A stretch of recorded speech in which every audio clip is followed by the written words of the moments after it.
Welcome everyone to another episode of Two Geeks and a Marketing Podcast. And as always, we're here to keep you up to date on the latest news, tech and wisdom from the world of marketing. Joining me as co-host, as always, is a man on a mission to demystify digital marketing. He's the host of the Content Marketing Studio video podcast. Please welcome Mr. Pascal Fintoni. Well, thank you very much. The highlight of my week, as ever, being in a company with a man who's also on a mission to keep marketing simple. The voice of the Marketing and Finance podcast and the host of the Roger video series, I give you Monsieur Roger Edwards. Oh, Pascal, it's great to be with you again, talking about our favourite subjects, marketing and films and all things in between. And we have got some fantastic content to share with everybody today. Whether you're watching this on video, whether you're listening to this on audio, we have really got some great stuff to talk about. And the film this week is the first of the Harry Potter series. Harry Potter and the Philosopher's Stone. And Pascal, I have to say, I haven't watched this film for quite a long time, and I've always been a little bit dubious about the Harry Potter series for reasons we'll talk about later, but I actually really enjoyed it. So I'm really looking forward to talking to you about it today. But before we get to films, we've got quite a lot to get through. So let's go straight into the first section of the show, which is In the News. And we begin with Pets at Home, the pet supply retailer who is celebrating the brand's marketing velocity thanks to the ramping up of their personalization and customer relationship marketing efforts. The popularity of subscription video on demand, SVOD, services such as Netflix, Disney Plus and YouTube Premium is continuing to climb post-lockdown, with 56% of Brits now viewing these services every week. Well, according to the latest edition of the Work study, the 𝗧𝗵𝗶𝗀 ad campaign scored the top 15% of all UK ads for branding and in the top 20% for short-term sales potential. Tesco's Christmas campaign with Santa showing a COVID passport has received more than 1,500 complaints, making it the most complained about advert of the year so far. Well, an all too ingenious Oops campaign, which replicated the gut-wrenching feeling of smashing your phone screen, has been named the outdoor campaign of the decade at the Drum Awards for Out of Home. New rules banning ads for cosmetic interventions from targeting under 18s has been introduced by the Committee for Advertising Practice, taking effect from the 25th of May 2022. 3 UK launches a new loyalty app to help customers make meaningful moments, a new free app to download rewards that provides customers with exclusive offers. And ITV has launched Ad Labs, a new enterprise and strategy created to bring together all of its commercial innovative activities under one banner. The broadcaster says the initiative will bring its customers closer to the pipeline of new innovations as they're tested and trialled. So wow. Great stuff this week, Pascal, as always. And I want to zip straight back to the first of those news items, pets at home and personalization. Now, it's interesting to me that it says that they're ramping up the personalization of their customer relations and marketing efforts. We shop at Pets at Home. We are on their mailing list. And of course, what's quite nice about Pets at Home, because from a personalization point of view, is that the letters that we get from them are actually addressed to our cat, as opposed to us. It's almost like Lottie, care of Mr. and Mrs. Edwards. And it's a bit, I don't know, some people might say it's a bit cheesy, Pascal, but it always makes me feel a little bit, oh, that's quite nice. I like that. And it gives me a warm feeling about Pets at Home, because they sort of tap into that sort of affection that people have for their pets, and you would expect that to happen. But how far should we take personalization? As far as you can take it, Roger, this is really one of the trends amongst other that are really becoming important. There is a statement that was made by somebody else, and I wish I could name them, which is the rise of the personal brand and the rise of the personal experience. So two things.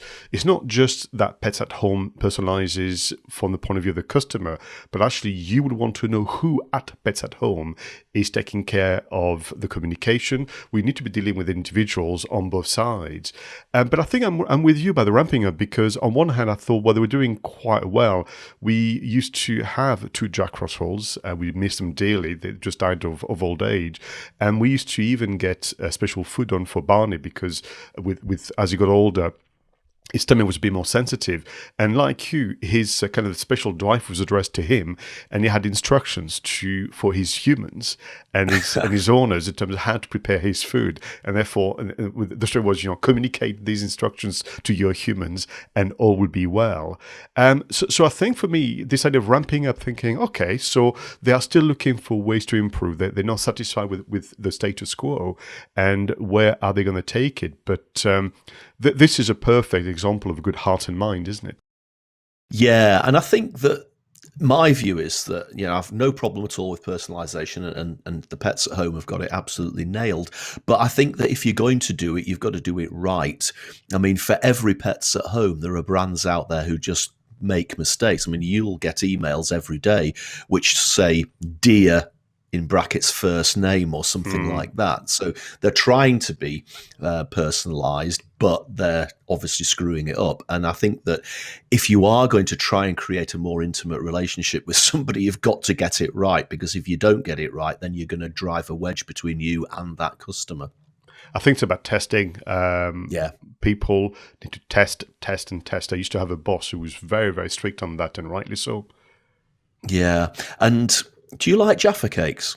I do like Jaffa cakes, and this campaign was just so funny.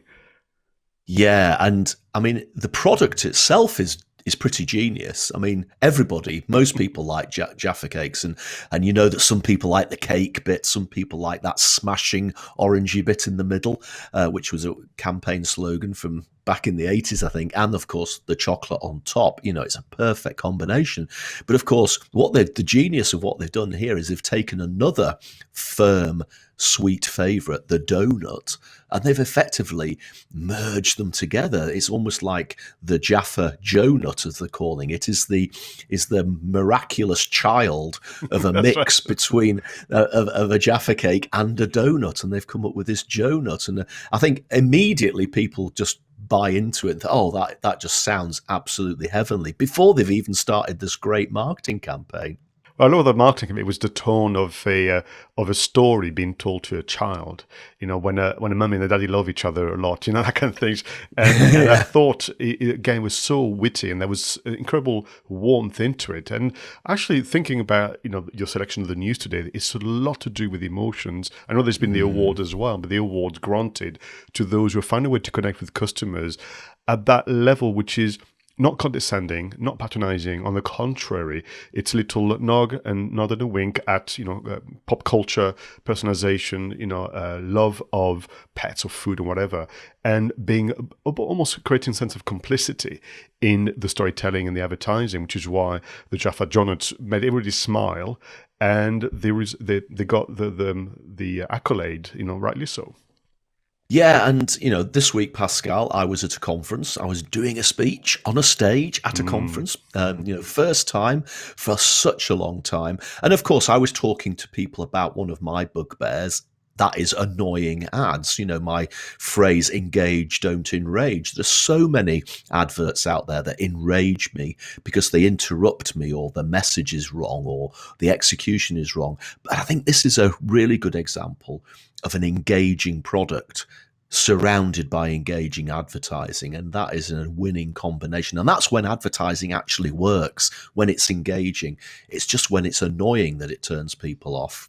Absolutely. And can I just say that as someone who's had to take a few days off to feel a little better and take a rest, I had to spend time watching daytime TV. And I am done with the Christmas adverts. That's it. And we are only at the start of the month. I know.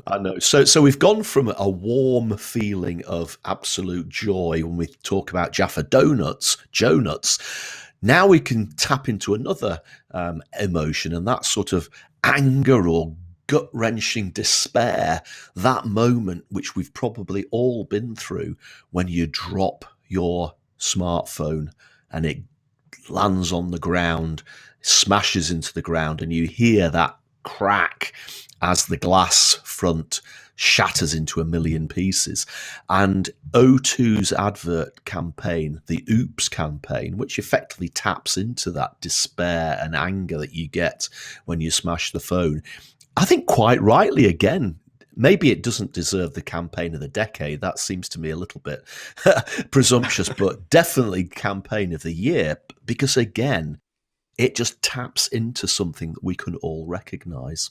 It was visually very strong and simple because you saw, because in this case, the outdoor campaigns, we're talking billboards, we're talking underground bus sides and that kind of things. And it was literally the image of broken glass. And to your point, it brings, so many sensory kind of recalls of the noise, of the sense and so on. Can I just say, although I am nervous because I may be tempting fate, but I've never ever broken my phone or smashed my phone screen in all the years and years of owning a phone. Of course, now that I've said this, it'll happen next week, but I have dropped it several times, and the feeling when you pick up your phone again to examine the damage is quite something, I will confess. No, it's one of those. I mean, if you do drop it, it's almost like in the films, isn't it? It all goes to slow motion, and you can see the phone very slowly coming towards the floor. And even though in reality it takes a split second, it feels like hours. So there's a couple of things I really liked about this campaign again is that they've been a little bit innovative with the billboards. Some of them have been tipped onto an angle or tipped onto the side, and it did amuse me that they had to put a plaque on each of these 𝗧𝗵𝗵 adverts to say it's meant to be like this, guys. You don't have to report it to somebody to say that the banner's tipped over or something like that, but innovative all the same. What a great set of news items this week, as always, Pascal. But shall we focus in now specifically on some really interesting pieces of content and move on to the content spotlights? In this section of the show, Pascal and I bring to the table a piece of content. It could be an article, it could be a podcast, it could be a video. So, Pascal, tell me, what have you got for us this week? So this week, I'm going to complete my journey of rediscovery around visual storytelling. You may recall a few weeks back, we looked at camera movements. Then we looked at mobile phone transitions using your lens. And I want to talk to you about editing and cutting. This is a video and an article called 9 Essential Cuts Every Video Editor Needs to Know. And this is by Mcgregor for Shutterstock.com. Now, what is interesting about this, I came across this video when it was first produced and published online in 2018, and it's been reissued as a blog post on the Shutterstock.com official website as a blog. So some lovely example of repurposing as well as a content that people should know. So this is kind of my trilogy before we wrap up 2021, Roger, on this business of visual storytelling. Now, you might be listening and watching this thinking, well, I'm not an editor, I don't need to know this. And I would argue that it would be good for you, even if you're the commissioner, even if you're just a producer and working with somebody else, to just know the language and understand what is possible. In fact, knowing in advance what kind of cut is possible might even stimulate your imagination to come up with a better storyboard or a better story overall. So the 9 essential cuts would be known to many of you. You may not know the names. It's also nice to have the vocabulary. But I will say there is one that I've never used just yet. So this is my recommendation for our viewers and listeners. Go through the article, watch the video, which is very, very good. There's examples as well against each cut from famous movies by Mcgregor. And give yourself a challenge. Could you introduce maybe a new form of cut for your next video effort? So you've got, of course, Roger, the standard cut. You cut from one scene or clip to another. Then you've got the J cut and the L cut, which is when you borrow the sound from the previous scene or you introduce the sound from the preceding scene and so on. The jump cut, the montage, one of my favorites, made famous with training montage like the Rocky movie and many others. The cross cut, that's one that I didn't know was called a cross cut. I used to call this a parallel cut, which is essentially when you have two characters or characters who are doing things at the same time and you cut from one to the other. I suppose the one that comes to mind would be Ocean's 11, when they try and different teams are trying to get into the casino, and you cut from one group of individuals to the other. Cutting in action, this is a lovely one to do. Cutaways, my favorite, Roger. And the one that I've never used yet, the match cut, made famous by the movie 2001 Space Odyssey. That famous scene when the kind of the ape throws the bone in the air, and we match cut to the spaceship into with the starry sky. And many people have done that, whereby, for example, you have a scene with the sun, and you match cut to an eye opening and someone waking up in the morning. So the match cut is the one that I've not used out of the 9, which is therefore my challenge. These are all great, and as you know, Pascal, when I'm editing my Rog vlogs, I do try to use some of these methods. I'm a particular fan of the J cut and the L cut, that idea of bringing the vocal in, or the sound from the next scene, or you bleed the sound over into the scene after it. I mean, it's obviously a foolproof technique, because it absolutely works, doesn't it? It really moves the action along, and it really works. But yeah, the match cut is a very interesting one, isn't it? I think that is definitely a challenge that I'd like to have a think about as well. But what do you think about, I mean, sometimes it's a bit easy to overdo it, isn't it? I mean, a lot of YouTube videos, people are using these swivel transitions, and a very popular YouTube transition is where somebody takes the palm of the hand like that, and they put it over the camera, and then in the next shot they pull the palm away, and of course they reveal that they've changed location. And I think that's a really good cut, but you've got some people who are doing it 7 or 8, 10 times in a video, and it starts to lose its magic when they do it too much. I would agree. And I think there is something unique to mobile phone to explore last time, the transitions. I think they work really well, and it's part of the language of mobile phone videography. But I think when it comes to those, they are the cuts. And I think the term cut, it takes you back to the days of scissors and glue, where really there was nothing fancy apart from using good logic, good kind of story sense. And when you watch the a video and the writing by Mcgregor, you'll see this idea of you have to make that judgment so that it helps the story along, and it creates a sense of immersion. But eventually, if he ends up being, spot the cuts, or spot, how many times I'm using the hand with the lens transition, then the immersion is gone completely. And I think Lewis would argue that therefore, sadly, you failed as a video storyteller and as an editor. Absolutely right. But yeah, it's always good, as we say so often on the show, to be reminded, even if you think these are the basics, it's very good to be reminded of them, and just to think about how we can be a little bit more innovative with how we use them. Yeah. So what about yourself then? What is on the table this week? Okay, this is a piece of content which amused me quite a lot, Pascal, and especially given what we just talked about in the news section a few moments ago about annoying adverts. Now, I'm sure, like me, you have subscribed to an email list at some point. Maybe you fancied downloading their ebook, or you fancied listening to their webinar, or whatever it was, and you find out very quickly that you're going to be inundated with emails from these people, 2 or 3 times a day, until the point comes where you get fed up with them and you hit the unsubscribe button. Now, this article is on a website called Bored Panda, and the title of the article is "Employee Gets Revenge on Best Buy." Now, Best Buy is a brand in the States, after it forces him to spam customers with promotional emails. Now, the story goes something like this. You've actually got this employee working in this store, and when people come to the checkout, there are certain items on the checkout list that require you to enter an email address in order to proceed with the checkout. So, for example, it could be an item of technology from a specific brand. And when you get to the checkout, it will prompt the checkout person to ask for the email. And previously, according to this article, the operative could effectively say to the person, "Do you want to give your email address?" And if this person said no, then obviously click move on.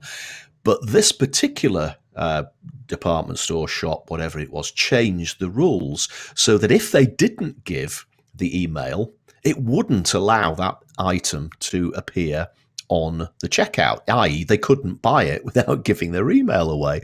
Now, I'm sure that in the UK and Europe that would break all sorts of GDPR rules, but perhaps in the States it's slightly different. But effectively what these employers were finding is that they got people coming to the checkout, said to them, can you give me your email address? The person says, I don't want to. And then, well, I'm sorry, you'll have to give us the email address because otherwise I can't physically sell you this item.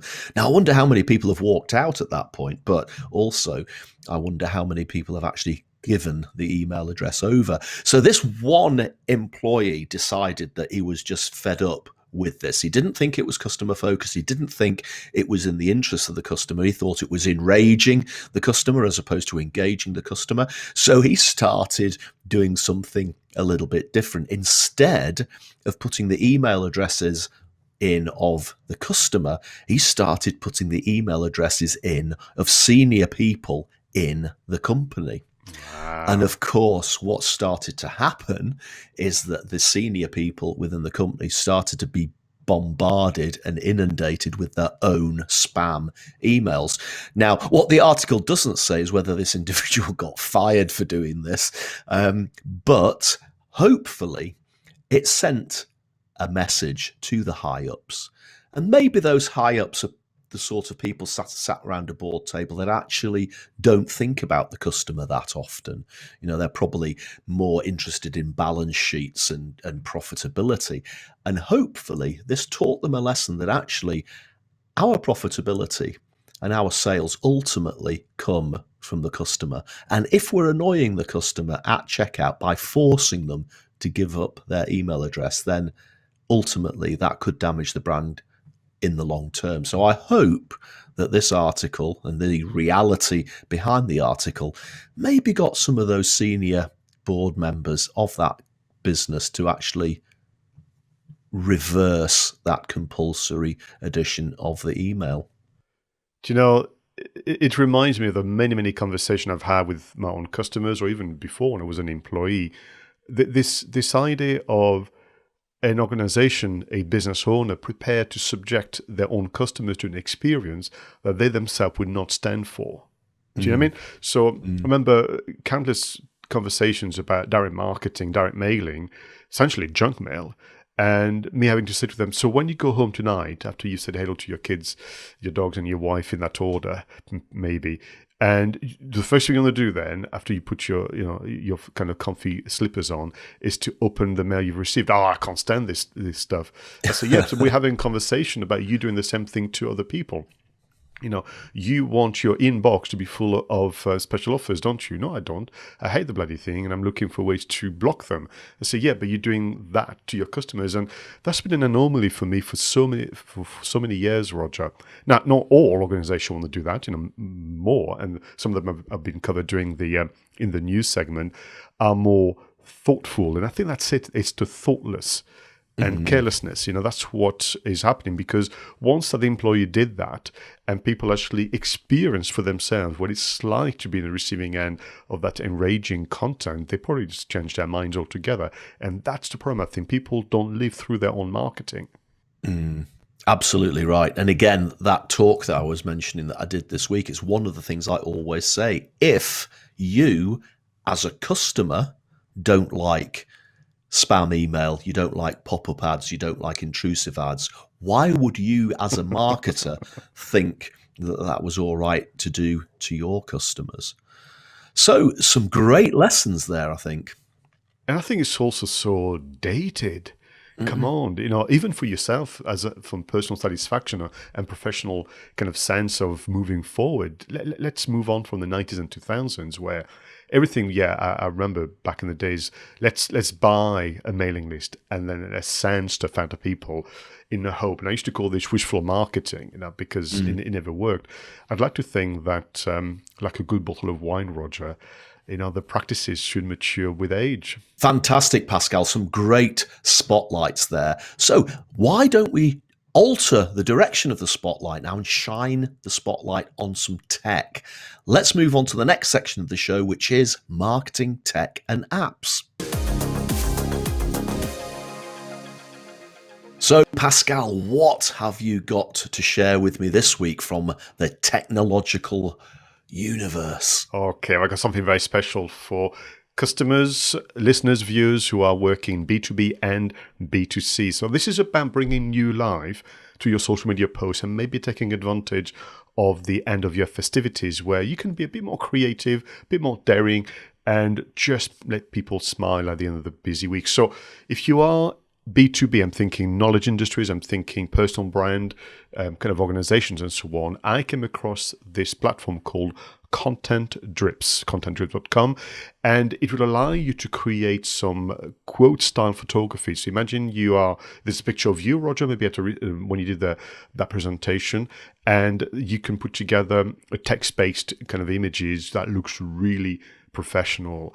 And I would say even it's got the edge on Canva. You could also do some animated graphics, but the one that I think is going to really get people excited is to create some carousel type media post for your social media to really showcase your kind of B2B offering well for this time of year, but of course for the start of 2022. I just was very, very impressed with the ease of use, but also the quality of the graphics you get back to really just present, your offering in a very, very enjoyable way for your B2B customers. Now, if you are more of a business to consumer, therefore you have a product to offer, and this is an important time of year for you, I was reminded of this platform called Render Forest.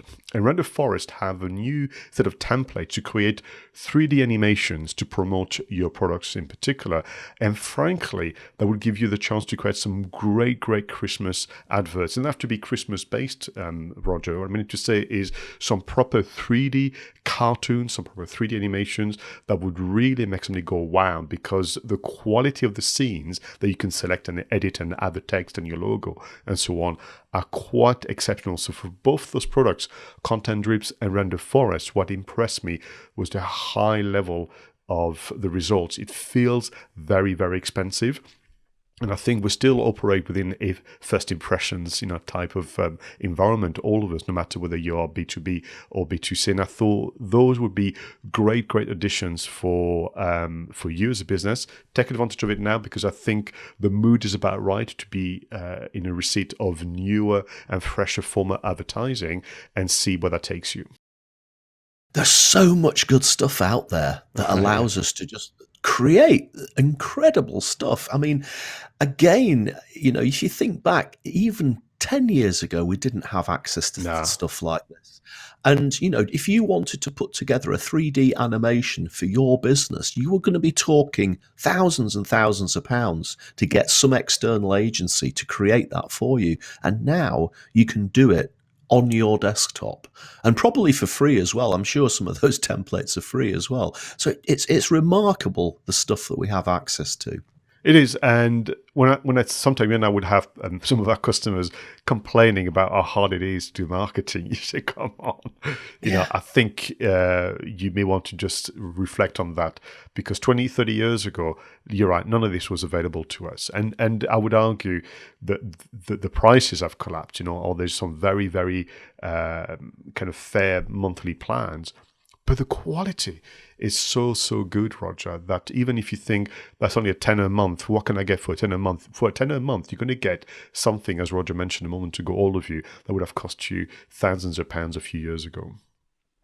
So I'm going to talk about Canva this week, Pascal. And I'm only going to talk about Canva, but there are 3 new things within Canva which have impressed me a lot. So I'm sort of not apologizing for only having one actual specific spotlight. Now, I do want to say I've been using Canva for the graphics for my own podcast for many years now, but I guess I tend to use Canva more for the sort of graphical stuff. So, I very rarely use Canva for detailing photographs, I tend to use Adobe Photoshop for messing around with photographs. Now, I do use photographs within my Canva work, but often the photographs are quite small, thumbnail size, and I don't really pay much attention to it. For my own work that I do on YouTube, for thumbnails on YouTube, I tend to use Photoshop, for example, to create a sort of glow line around my face when I'm using that sort of thing. But these new innovations on Canva, which are specifically related to photographs, actually get me to the stage where I'm thinking, you know what, these really expensive photo apps like Photoshop are going to be at risk, because people like Canva are introducing very, very similar, and sometimes actually the results look better, functionality at an absolute fraction of the cost. So the three things that you can now do to a photograph on Canva: first of all, auto enhance. Now, again, you can do that on Photoshop, but you just click a button and it obviously does some sort of analysis of the photograph. If it's underexposed, it'll increase the exposure, and vice versa. If the picture looks a bit washed out in terms of color, it might increase the saturation. It might increase the shadows or decrease the shadows. All of the things that you might take quite a while to move those sliders about and just experiment, it gives you a pretty good first attempt at absolutely enhancing that photograph. And I've tried it with a few headshots of people who I've been working with recently, and sometimes people send you these photos which are not particularly well lit, and this is doing a remarkable job at enhancing those photographs. And I even went to the trouble, this shows what a geek I am, of actually using the auto enhance function within Photoshop on the same photograph and doing the auto enhance within Canva. And in my opinion, some of them, it looked like Canva was doing a better job. So incredible. The second one is auto blur.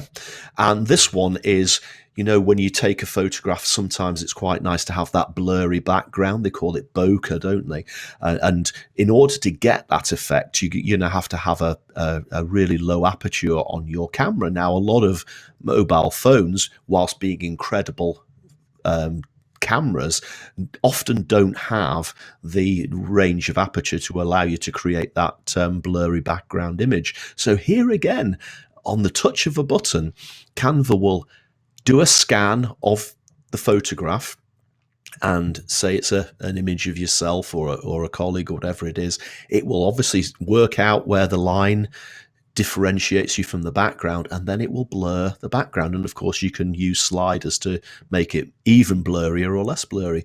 And again, the results absolutely remarkable. And the third thing, and I have to say, this is probably where Photoshop still does have the edge, because Photoshop has been doing this for very, very many years. It's face retouch. So, you know, if you think you're looking a little bit tired and you've got some bags under your eyes, or you look a bit haggard, again, click of a button, and what do you know? It magically removes those bags under your eyes, or it removes the laughter lines. Or if you've unfortunately got a spot on your face or something like that, or even you cut yourself shaving, you've got a little red scar, give it a little press of that button, and it absolutely does a good job. Now, as I say, this is where Photoshop does have the advantage, because Photoshop, you can manipulate the face a lot more with its plastic, almost like plastic surgery effects. But just for the basics, I think Canva has moved up a massive step with these enhancements. You know, I've lost track of how many times Canva has made an appearance on Marketing Tech and Apps, but every single time it was a deserving mention, because I would love to be a fly on the wall in those development meetings where they think of the next thing they're going to do for their users. And what you can access for free is just incredible. You know, there's not like the free version is so limited that you have to go for the pro version. They've been very, very fair. This is the ultimate companion for small business owners, isn't it? Absolutely, absolutely. I mean, it's almost the go-to thing now for small businesses to use. And I know some people, oh, Canva, that's so unprofessional. But seriously, you can use this to create some really quite interesting and really quite professional looking effects. Indeed, and that was thinking just that, someone on their laptop with Canva, with content drips and render forest. I think you've covered all angles, because within Canva, as we explored, I think a few months ago, you can now do video editing. Very simple one, I grant you, but something that will still take you where you want to be to send messages on the internet. So yes, once again, a very, very strong segment. Pascal, let's set the controls of the TARDIS. We'll set the controls of the flux capacitor. It's time for us to head back across the waves of time. We are going to go to this week in history. And in 1960, Coronation Street, the world's most successful television soap opera, began broadcasting on this day. It went on to become the only soap to have triggered comments by a Prime Minister in Parliament and to have received royal patronage. In 1967, the first successful human heart transplant anywhere in the world happened in South Africa. The patient, 𝗬𝗓𝗂𝘃𝗃, 53, was terminally ill with heart failure. His surgeon at 𝗓𝗓𝗃𝗃 Hospital in Cape Town, South Africa, was Christian Barnard. In 1968, Douglas Engelbart gave what became known as the mother of all demos by publicly showcasing the computer mouse at the Joint Computer Conference in San Francisco. And in 1998, the video game Baldur's Gate is released by Interplay Entertainment, designed by BioWare and set in the Dungeons & Dragons universe. It repeatedly won the Best Computer Role-Playing Game of the Year awards between 1999 and 2004. So, Pascal, you're a massive Baldur's Gate fan, aren't you? So tell me, what is it about this game which is just so appealing? Oh, do you know, it's all to do with owning your first computer. I mean, albeit it was my dad's computer, being given as a present your very first video game, and it had to be Baldur's Gate. And of course, back then, we were already, all of us, playing Dungeons and Dragons around the table, using dice, using character sheets in the Games Master that we've been playing for a while. And to have a video game that respected the universe to the point where the rules were respected, the character stats were the same, from strength to constitution to charisma, intelligence, dexterity, and wisdom, and to be taken on and doing adventures. But what was special about Baldur's Gate is that, very much like a real game of D&D, and that's why 1998 is a long time ago, but they were breaking boundaries, is that you could split your characters into different parts of the game. So literally, you could have up to 3-4 different characters that you could run through the keyboard, but they could go in different directions, different parts of the world. That had never been done before, because up to that point, most of the game was there's just one character or group of you, but you all stay together and you all go down the corridor the same way. So to have that experience of a role-playing game via a computer game was just completely mind-blowing. And as you mentioned, they won awards after awards, and they even every so often have a renaissance where there's they have a term for it, when they upgrade the game itself to be able to be played on the PS4, the PS5, and the Xbox and so on. It's just one that people, as soon as you say the name Baldur's Gate, people will just start to smile. Their look's going to start to go a little fuzzy, because you just transport them back to the younger days when they were playing that game with their friends and screaming and shouting where they lost a fight against a Minotaur. I know, and it's still around, isn't it, Baldur's Gate? You can still buy it and play it. Absolutely. What I will say is that I did download the first one on the PS4, but of course, in 2021, to then have graphics from 1998 on a massive HD TV, it just doesn't work. And we were talking about immersion earlier today and the magic of moving images, and I think that the transfer on this one, it's not as good. So you play a little bit by nostalgia, but sometimes it's best to just keep the memories. Yeah. So I'm going to talk about Christian Barnard and the first human heart transplant. Now, this is interesting because, they always say about the degrees of separation, but for a long time I was working in marketing roles in the financial services industry. And I used to work on, and this is going to sound incredibly boring, by the way. I used to work on a type of insurance which is called critical illness cover. And basically, you take out this policy, and if you get cancer or have a heart attack or something like that, it will pay you out an amount of money. It's a bit like life insurance that pays out when you die, except this pays out when you get an illness. And believe it or not, critical illness insurance was invented by Christian Barnard's brother, Marius Barnard. And as a result of that, they came up with this concept of critical illness insurance in South Africa in the early to mid 80s. And I think a lot of it was promoted by the fact that Christian Barnard was at the forefront of all this really interesting and exciting and life-changing surgery. And Marius Barnard, Christian's brother, was one of the pioneers of that type of insurance, and he came to the United Kingdom many times trying to get the UK to adopt this sort of cover. And I was working for one of these insurance companies when I was a lot younger and had a lot more hair, and I met Marius Barnard many times. And even though he wasn't the one who did the first transplant, he obviously was very much involved in a lot of the stuff that surrounded it. And to hear him tell the stories of that first operation and the many operations that followed is absolutely incredible. And a lot of people in the United Kingdom who've worked in the financial services know a lot about Christian Barnard because they've heard the stories that his brother told. So I just liked that connection quite a lot with that news story and my own personal experience. Oh, absolutely. That's wonderful. But, I was just reflecting, listening to you. 1967, it feels so early to me that was possible. Mm-hmm. I know. And happily so, because of course we moved on, and I think that in This Week in History we do mention a lot of tech development, and we look back, but I'm reminded every single time that it is in health sciences that there has also been some wonderful breakthroughs over the decades. Absolutely right. And I guess, the fact that they managed to come up with a vaccine for COVID within whatever it was, 6 months, again, another incredible piece of development. So, Pascal, we always look back at This Week in History and remember that we really owe a debt to these pioneers who have given us the world that we live in today.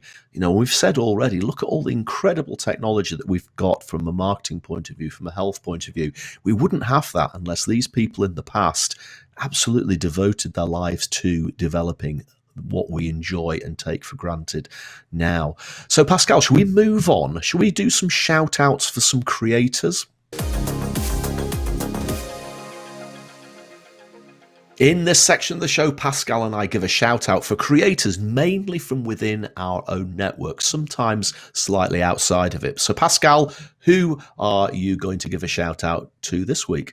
So this week it's about Jenny Field. Now, Jenny was mentioned on this podcast many months ago. She's part of the Calm Aged Rebels podcast series with 𝗔𝗶𝗃 and Trudy Lewis, but she's also got a solo show. She's the host of the Redefining Communications podcast series, and it's presented as a short form content, which I think is very interesting, where with her pals, she's doing more long form. For this one, for her customers, she's doing short form, no more than 15 minutes of a quick burst of insight and inspiration, according to Jenny. Now, I've listened to it, and it's just so good. It's so lovely. It feels like someone who's rang you to have a chat, and you're just listening away to one of their deliberations or thoughts that they're going through, or someone that's left you a lovely message and you just listen to it. It's well produced. There's some lovely music in the background as well. And it's all to do with making you think about the power of communication, and in her case, how you can convert chaos into calm by just introducing, the right things. And I just love the way that She's carrying on working with 𝗧𝗵𝗶𝗀 and Trudy Lewis, but she's also find something that she wants to say her own way, and she's gone short form. So recent titles include things like organizational growth, culture and leadership, employee engagement, experience and internal communications. One that I'm going to look forward to listening to is the field model trademark. So this is her 3-step model to actually bring calm to your organization through communication, how she goes about it. But what I liked about, again, the production feels very much like hers. It feels like an extension of her personal brand. So Jenny Field, once again, new beginnings. You know that I'm a big fan, and very best of luck with the new podcast, Redefining Communications. Fantastic, Pascal. I've recently had a bit of a clear out when it comes to podcasts. I've actually unsubscribed from quite a lot of podcasts that I've been subscribed to for a long time. Not because I don't like the podcast. I'm trying to force myself to listen to new stuff. And this is definitely one that I'm going to have a look at. My shout out is for a lady called 𝗧𝗲 𝗫𝗐𝗔. Now, on social media, she goes by the name of Blondepreneur, the Blondepreneur, which I always think is quite interesting and fun. And she's just launched something called the 12 Days of Twitter PR. Okay. Now, she started this on the 1st of December, as you would expect, and this podcast is going to be going out on around about the 8th of December. So there'll be a few days into this. So if you want to check out what she's doing, you'll already find that there's 8 days worth of this stuff already out there and a few more days yet to come. But we don't really do much about PR on the show, Pascal, and PR has always been for me part of the marketing mix. In fact, for many years when I was working in big corporate, I guess PR was the bit that I might have actually enjoyed the most, you know, coming up with messages for the media and getting out and meeting journalists and that sort of thing. And 𝗧𝗲 is an absolute advocate for the use of PR. And again, just like we've said throughout today's show, there are so many tools available to us now to help us to project messages out there and to actually use PR much more effectively than we would have been able to do in the past without spending masses and masses of money. So check out 𝗧𝗲 𝗫𝗐𝗔's 12 Days of Twitter PR. Now, the ones that are already out there, I'm not going to spoil it by telling you what they are, and we haven't got time to do that within this section of the show, but there's some great stuff already out there, and there's more to come. So, the 12 Days of Twitter PR from 𝗧𝗲 𝗫𝗐𝗔. Smashing. Okay, Pascal. It is time to wave a magic wand. It is time to surround yourself with all sorts of different shapes of owls. It is time to hop onto your broomstick. It is time to disappear in a puff of smoke. Shall we talk about Harry Potter and the Philosopher's Stone? Well, Pascal, we're heading towards Christmas. It's only a couple of weeks away. And believe it or not, 20 years ago this year, we saw the first of the Harry Potter films, which after that actually became a regular feature of this time of year. But the original Harry Potter and the Philosopher's Stone came out in the year 2001. So let's refresh our memories from 2 decades ago by watching the trailer.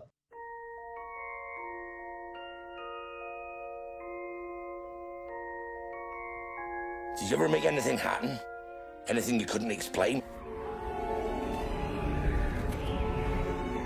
You're a wizard, Harry. I'm a what?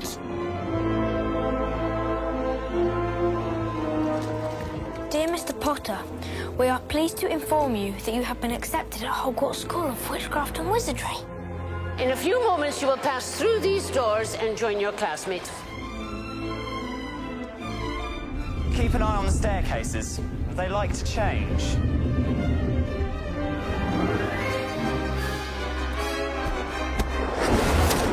Good afternoon, class.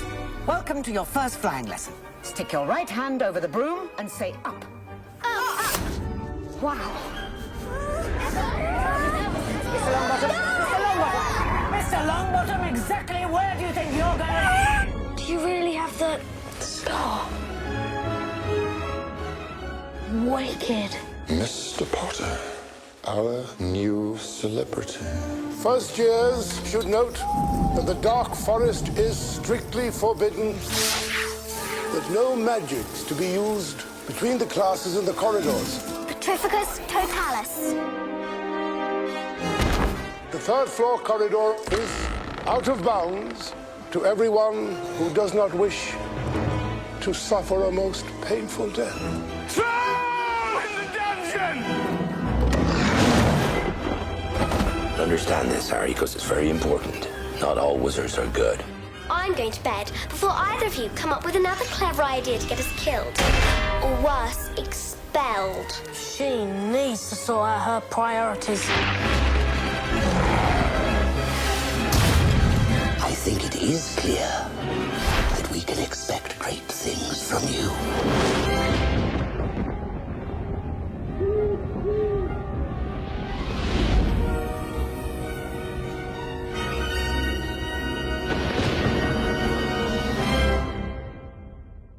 So, Pascal, you and I have talked about this film in the green room, and as you know, I've had a little bit of an issue with the Harry Potter films over the years. There's something that's just not connected me to them, and I've never been as absolutely and utterly passionate about them as perhaps you are and other people are. But I have to say, as I always do, because I knew we were going to be talking about this film today, I rewatched it. We do actually have the full collection on a Blu-ray, so we've got all of them in really good high quality. And I have to say, I did enjoy it. The storytelling is fabulous. The music is fabulous. The cinematography is fabulous. And I suppose the actors were young. You know, Daniel Radcliffe, they were young in those days, Rupert Grint, Emma Watson, and as the series progressed, obviously they matured as actors and their skills became, you know, the peak. But yeah, I really did enjoy it. You've given me an opportunity to reevaluate something which I've always been a little bit dubious about. Well, that's an absolute pleasure. So that means that perhaps you're not a Muggle after all. Perhaps you are indeed able to join Hogwarts. 20 years. Indeed, the producers and the official kind of brand managers celebrated with the hashtag 20 years of movie magic, and they've had celebrations galore. Can I just mention, you're right, the music. I mean, John Williams knows his stuff, but yeah, if there was ever a perfect match between the soundscape and what you can see on screen, the Harry Potter series are just absolutely amazing. I would agree. I think this being the first one, some of the acting can be a little kind of wooden, and some of the cuts and the way in which the story goes is maybe a little heavy-handed. But it's all is forgiven when, as you pointed out, I do own the Blu-ray box set. In fact, we have a routine with Denise. No, every other year it's either Harry Potter or Lord of the Rings. I can't remember where we are, but I'm sure it's going to be Harry Potter now because of our conversation. And we also know that when it comes to the marketing we're going to come to in a moment, it was very much a case of less is more. And what is interesting is my memory in 2001 is that I knew so little about this film, probably because of the very restrained marketing campaign. I'd not read the books like many of my friends had, although they did encourage me, but I'm just not much of a reader, more of a watcher, as you know. But I just knew that this was the Christmas movie. I mean, that I was looking for. This was going to be the way to get into the Christmas spirit, and that movie did not fail. Yeah, and if it wasn't, I don't think it was made as a Christmas film, was it? But I guess, you know, wizards and magic wands and magic itself, there is always something Christmassy about it. So I guess it feels like a Christmas movie anyway. What was very, very clever, and that's, I suspect, based on the books and the wonderful talent of J.K. Rowling, there was an element of Britishness that I absolutely adored, and so did the world over. This was a very, very much a movie taking place in England, and you had all that. But there was also an element of retro. So they were all magicians, but the way they dressed, the way in which they went to the different shops and buying proper books and this and the other. Because 2000 was the heydays of tech. You know, you and I will remember probably back then starting to own onto our third or fourth computer, and they went retro as well. And the design of the costumes and so on was just everything that worked really well. Yeah, I mean, it's the little touches. I mean, I love that shopping street that they find, which is hidden down an alleyway in London, and of course the platform where they have to run into the wall, and of course they disappear into the wall and appear in this hidden platform. Things like, I mean, the station, so archetypally British, as you've said, but just bringing in that retro feel. I think I'd never really thought about it before, but I absolutely agree. It sort of took you back at a time when everything else was taking you forward. Absolutely. So the movie was kind of film produced. I mean, the special effects and so on in the year 2000. People had some inkling something was happening, but they've been very, very good at keeping things under wrap. And the first official announcement was on the 1st of December with a teaser poster that got people go completely wild. So what was actually in the poster which lit up so many people's imaginations? So for the fans of Harry Potter, they got rewarded because they knew exactly what the poster was featuring. And for people like me who not read the book, I was thinking, ooh, what is this? So you had essentially a photo of an owl delivering the letter to Harry Potter, who is living in a cupboard under the stairs, which was new to me, at 4 Privet Drive in Surrey. But also we were introduced to the first calligraphy of the term Harry Potter, that kind of very golden and magical kind of lettering. We knew that it was going to be in November 2001, which frankly was an entire year to wait for, which is probably tough. But also for the first time ever, audiences around the world were given 2 different titles. And I must confess, Roger, I don't remember any other movies apart from changing the the language because of nationality. But in the English language, I don't remember a movie being given 2 different titles. For the UK and the EU, we had Harry Potter and the Philosopher's Stones. But for the US and Asia, it was Harry Potter and the Sorcerer's Stone. And I'm just intrigued as to your reaction to that, but also, have you seen things like this done before? It's really strange, isn't it? And I'm not quite sure why they did it. I mean, usually you'd think it's something to do with the United States. I always remember that in the UK we had these chewy fruit sweets called opal fruits, but in America they were called Starburst. Okay. And I think eventually the company that produces them decided, everybody in the States knows Starburst, but when they come to the UK, they can't find Starburst anywhere on the shelves. And even though we're saying, well, we like our opal fruits, you leave our opal fruits alone, they decided to change it to Starburst so that when the Americans came over to the UK, they would still be able to understand that Starburst was the same as opal fruits. Now, I don't know whether there's anything going on here. Does a philosopher mean something different in the States? I suspect not. Is it a word that people just don't understand? So philosophers and sorcerers are not the same sort of thing at all, are they? So I'm not really quite sure. The only other film that I can think of which nearly had 2 titles was actually the James Bond film License to Kill, which was originally going to be called License Revoked. But in the States, when people say that their license is revoked, it usually applies to your driving license. You've been banned from driving for some reason, so they say your license has been revoked, and they thought that association with the driving license was so strong that they had to change the title of the film so that it was bleedingly obvious that it was the License to Kill that was actually being talked about. But no, I just don't know. I don't know why philosopher and why sorcerer. Yeah, I'm sure there was definitely a marketing business case for it. I'm wondering, because I've been trying to, once again, we should maybe ask, the very people that were involved back in the days, whether because in the US certainly there was a big trend. Remember all sword and sorcery movies in the 80s and 90s where they want to piggyback on that. But to your point, yeah, there's a big difference between the philosopher and the sorcerer. So the fans went wild offline and online. Even that was the early days of boards and forums as well as fan websites. And people wanted a copy of that poster because it just looked so majestic, particularly if you were a big fan. We had to wait till March 2001 to see a teaser trailer that was only at the movies and on some of the early days of streaming services.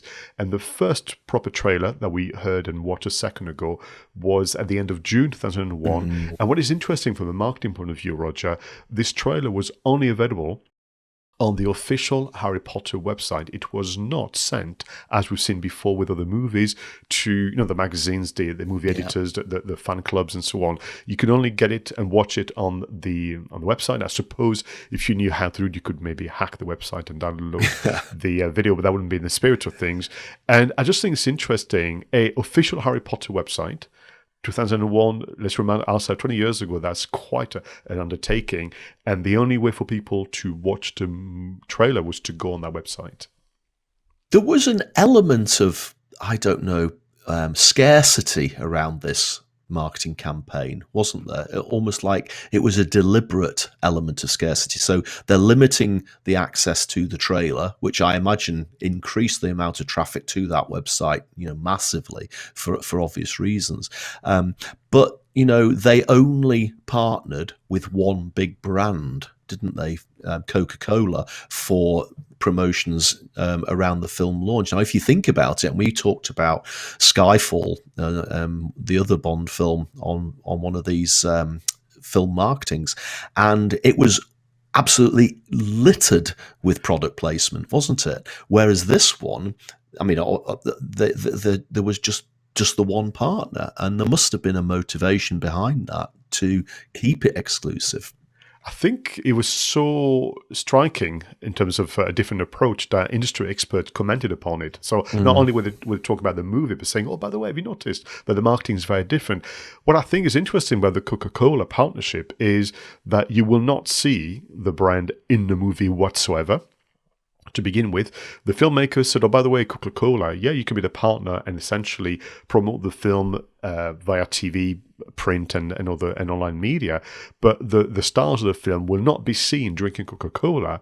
And you're going to spend some of that money to establish a literacy program in the US and other part of the world. So they were very, very demanding, but it almost feels that it's right for the movie not to have, forgive me, Harry and his pals on the train to Hogwarts, just drinking cans of Coke somehow. Yeah, and even the merchandise was limited as well.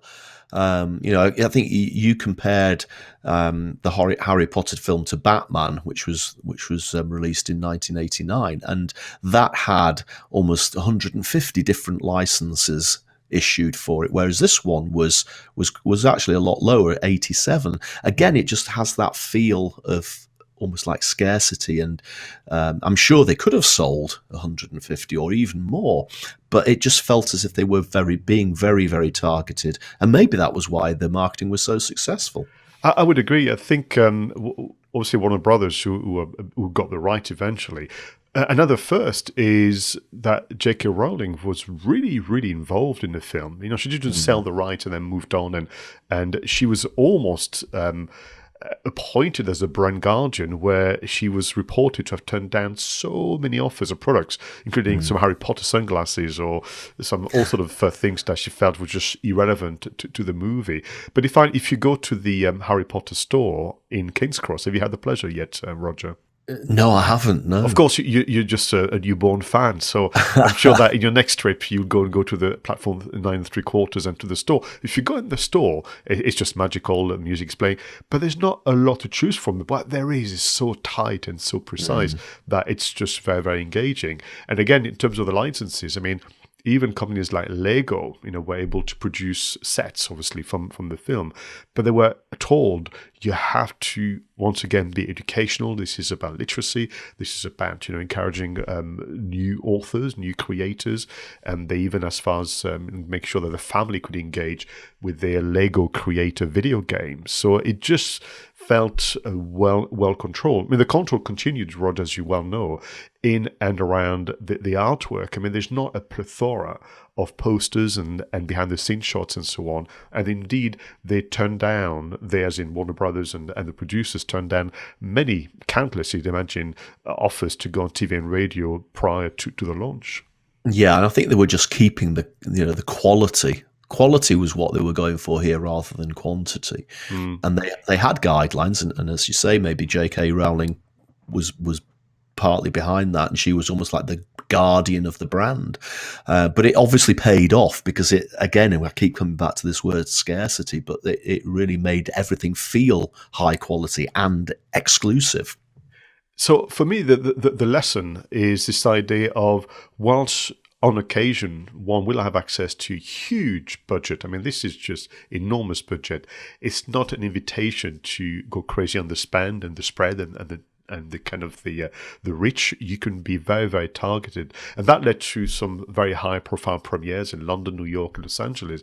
I think the one that I remember from the days was being quite envious, because I lived in Newcastle at the time, but I knew in London, the Odeon Leicester Square, where most of the premieres are taking place, had been changed to look like Hogwarts School.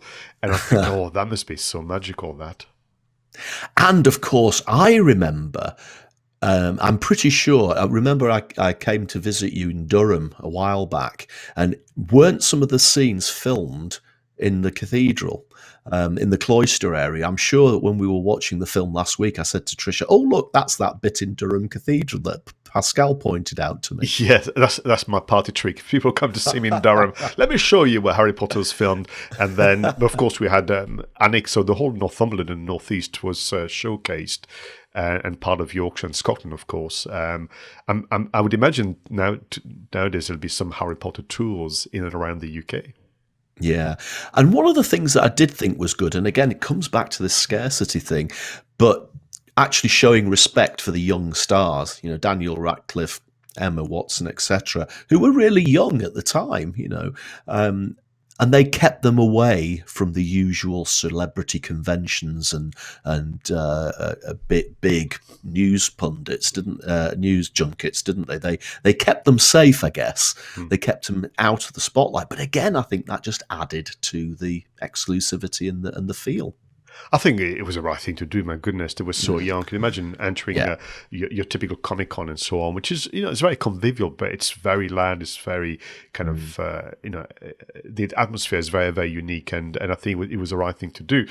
And from that point on, as you mentioned, over the course of 10 years, we were treated to one, you know, masterpiece after the other. I mean, I don't think there's one that I like the least. I think, as I mentioned, every other year, should I say, we watched them over the course of 2-3 days. And when you do that, you know, when you have that kind of binge watch moment, the stories, they link so tightly. It's really, really quite impressive. Yeah, and I did make the commitment after we plucked the Blu-ray out of the Blu-ray player and put it back into its box. I did say, okay, that's the first one done. I'm going to make the commitment now to watch the rest, and hopefully I will see each of them with a renewed enthusiasm and renewed wonder. Do you know, that's been a wonderful addition to film marketing. You know, 20 years ago, you know, Christmas became just a bit more magical, and that feeling has not died off. And it's just, you know, great to be a film fan nowadays, isn't it? Absolutely right. Absolutely right. Again, we're lucky that we can watch all of these films so often and whenever we want in such amazing high quality. Well, everyone, thank you once again so much for tuning in to Two Geeks and a Marketing Podcast. Whether you watched this on video, whether you listened to this on audio, Pascal and I really do appreciate you taking the time to tuning in. Please do subscribe and also comment upon what you're listening to. You can find us on Twitter, or you can leave a comment in the YouTube video below the video. So that's it for this week, and until next time, please do go out there and make sure that your marketing is done right. I was Roger Edwards and he was Pascal Fintoni.